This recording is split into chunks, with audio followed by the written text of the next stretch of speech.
নিজ নাগরিকদের ১৪টি দেশ ছাড়তে যুক্তরাষ্ট্রের নির্দেশ। যুক্তরাষ্ট্রের পররাষ্ট্র দপ্তর মধ্যপ্রাচ্যের কয়েকটি দেশে অবস্থানরত মার্কিন নাগরিকদের দ্রুত সেখান থেকে সরে যাওয়ার আহ্বান জানিয়েছে।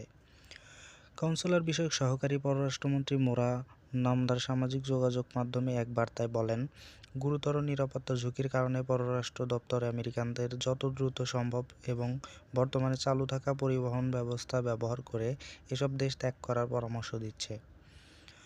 সতর্কবার্তায় যে দেশগুলোর কথা উল্লেখ করা হয়েছে সেগুলো হলো বাহরাইন, মিশর, ইরাক, ইরান, ইসরায়েল ও ফিলিস্তিন ভূখণ্ড, জর্ডান, কুয়েত, লেবানন, ওমান, কাতার, সৌদি আরব, সিরিয়া, সংযুক্ত আরব আমিরাত ও ইয়েমেন।